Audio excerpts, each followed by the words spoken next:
Shalom. First and foremost, I'd like to give all praises and honor and glory that's definitely due to Yahweh, by Hashem, Yahweh Shai, by Hashem, Rakak Radash. I'm from the Prophets in Babylon out of Waco, Texas camp, affiliated with the branch of Prophets in Babylon, Tampa Bay, Florida. My name is Atiyat.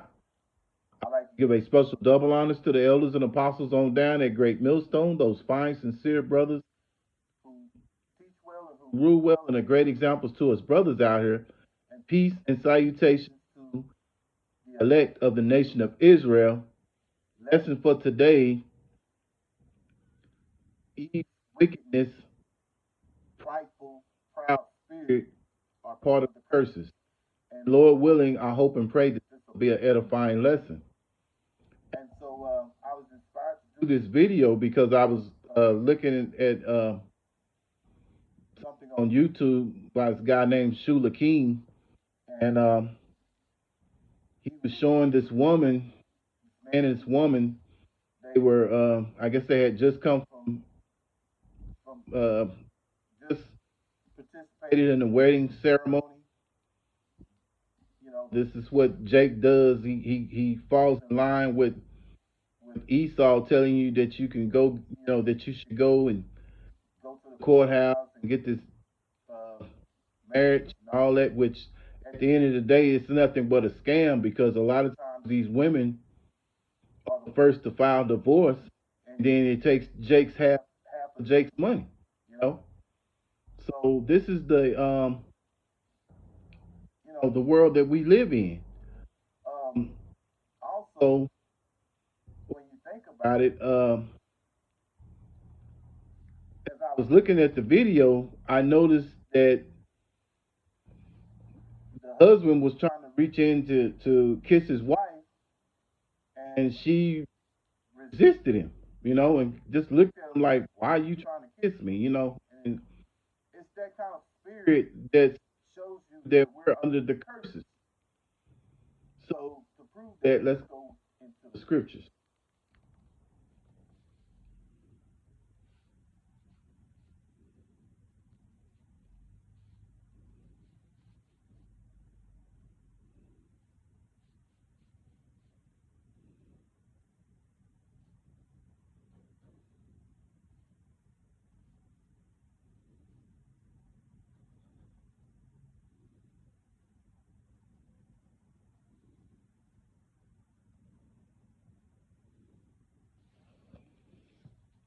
And here's the proof.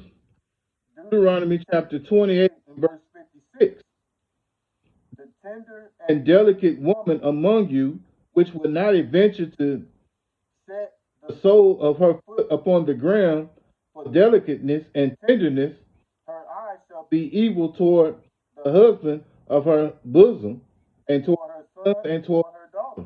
Yeah. So this is what you encounter, and this is part of the curses that Yahweh Shai was talking about when we fell out of favor, us being the Israelites, we fell out of favor of Yahweh Shai. These are part of the curses.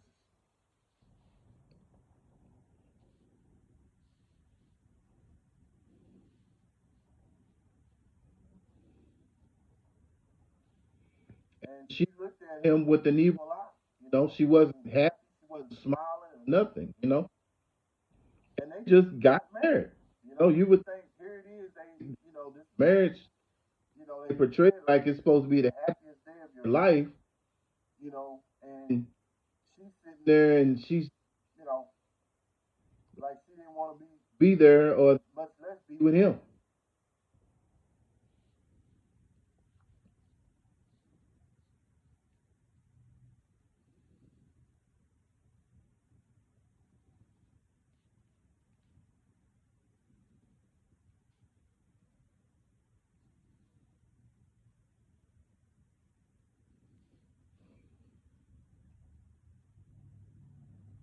Ecclesiasticus chapter 25, verse 13. Also known as Sirach chapter 25, verse 13. Give me any plague but the plague of the heart, and any wickedness but the wickedness of a woman. Yeah. So there's no wickedness like the wickedness of a woman, man. she has that spirit of wickedness on her, And a lot of these women are in that spirit right now. And it's part of the curses. Skip down to verse 16. I had rather dwell with a lion and a dragon than to keep house with a wicked woman. And you can tell that he's gonna be in for it, because you can tell through the spirit that she's very wicked. And she's gonna be very wicked toward him. Verse 17, the wickedness of a woman changes her face and darkens her countenance like sackcloth. Verse 18, her husband shall sit among his neighbors, and when he heareth it shall sigh bitterly. Yeah, he'll sigh bitterly, and I'm pretty sure that guy's sighing bitterly right now. Like, what did I get myself into? Dealing with this woman. And eventually it's probably gonna end in divorce. Whether which 9 times out of 10 she'll probably initiate it, because that's how these women are. They're all for the bag. And I'm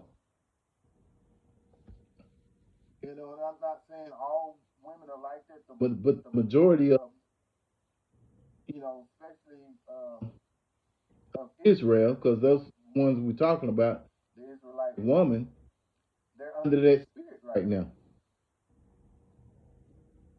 Verse 19, all wickedness is but little to the wickedness of a woman. Let the portion of a sinner fall upon her. Yeah.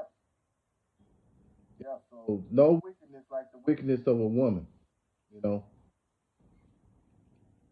And those that are blessed to have a good woman, a virtuous woman, a faithful woman.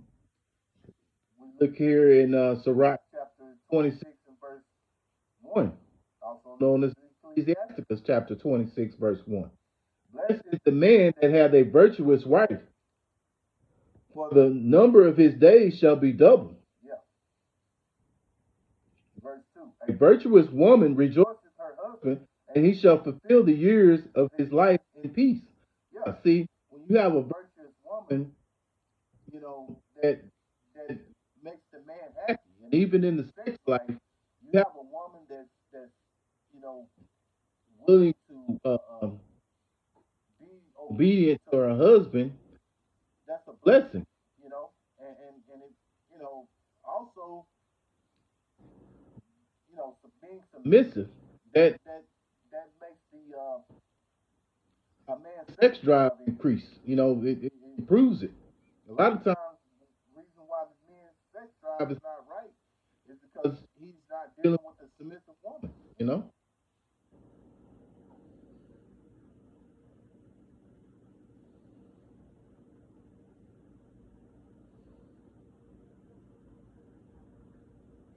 A silent, verse 14, skipping down to Ecclesiasticus, also known as Sirach chapter 26, verse 14.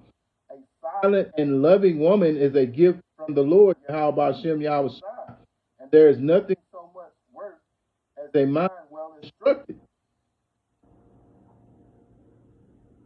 Verse 15, a shamefaced, faithful woman is a double grace, and her continent mind cannot be valued. Yeah, so, a silent, loving woman is what makes a man rejoice and be thankful. And you jakes out here that think about going down the aisle and doing this wedding ceremony.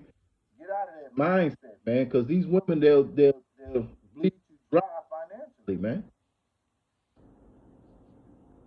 See, what they don't realize, the act of sex is marriage.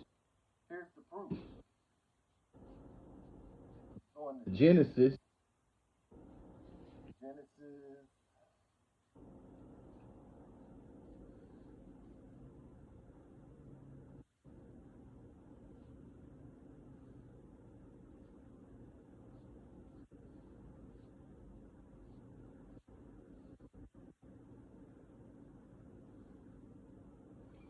Genesis chapter 24 And I'll start here in verse 65. For she had said unto the servant, what man is this that walketh in the field to meet us? And the servant had said, it is my master. Therefore she took a veil and covered herself. See, these women back in the day, in ancient times, they would cover themselves. You wouldn't see their hair, you wouldn't see their face. They would be covered, you know, unlike these women today. Verse 66. And the servant told Isaac all things he had done. This is Isaac when he first met Rebekah. And Isaac brought her into his mother Sarah's tent and took Rebekah, and she became his wife. And he loved her, and Isaac was comforted after his mother's death. Yeah. So at the time, you know, Isaac was grieving. He had just lost his mother Sarah, you know. So his servant brought back Rebekah, and they went into the tent, and you know they had relations, and she became his wife. And that's how the act of sex is marriage, not the act of going down the aisle and you know signing these certificates and all that, you know, and Jake trying to, you know, get her to sign a prenup and all that. You go and take a physical and all that. No, man, the act of sex is marriage, you know. So, Lord willing, I hope and pray that this was an edifying lesson to you, brothers and you sisters out here. And once again, I'd like to give all praises and honor and glory that is always due to Yahweh, Bahashim, Yahweh Shah, Bahashim, Rikak Radash. Special double honors to the elders and apostles on down at Great Millstone. And peace and salutations to the elect. Until the next time, Lord willing, I'll say Shalom.